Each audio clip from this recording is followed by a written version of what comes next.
প্রতিদিনের মতো আজকেও কিন্তু সকালটা আমার ব্যতিক্রম না। একই তো ঘুমের থেকে উঠে ব্রাশ করলাম, কইরা চা খেলাম, ছেলেরও টিফিন দিলাম, দিয়া তারপরে দিয়ে আইছি ঘর দুয়ার ঝাড় দিতে। তার ফাঁকে ফাঁকে কিন্তু আমি রান্নাও করতেছি, কিন্তু আজকে বিশ্বাস করে এত গরম পড়ছে, এত গরম পড়ছে আমরা আগরতলায়। জানি না অন্যখানে কেমন গরম পড়ছে, তোমরা এদিকে কেমন গরম পড়ছে জানাই হতো। আমরা এদিকে কিন্তু মারাত্মক গরম। তো আজকে না রান্না করতেছি ঠিক আছে, কিন্তু ক্যামেরা করার মতো আজকে কোনো সুবিধা নাই, কারণ এত পরিমাণ গরম রান্নাঘরে থাকতে ইচ্ছা করতেছে না, কোনো রকম ভাবে রান্না করতেছি। যদিও আজকে তেমন কিছু রান্না করতাম না, টমেটো দিয়ে একটু টক ডাল করুম, করলা ভাজা করুম আর কি, আর কিছু করতাম না। রাত্রেবেলা দেখা যাক কি করতে পারি, যেহেতু রাত্রেবেলা রান্না করতেই হয়।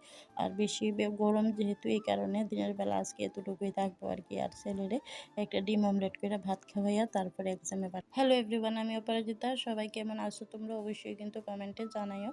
আর আমার ভিডিও দেখতে তোমার কাছে কেমন লাগে এটা কিন্তু আমার ওই জানাইও, তোমরা কমেন্টের আশায় আমি থাকি। আর আমি কিন্তু যথাযথ সম্ভব চেষ্টা করি যে তোমরা কমেন্টে রিপ্লাই দেওয়া।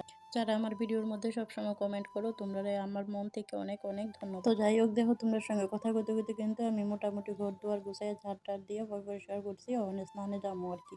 তো কেমন লাগলো ভিডিওটা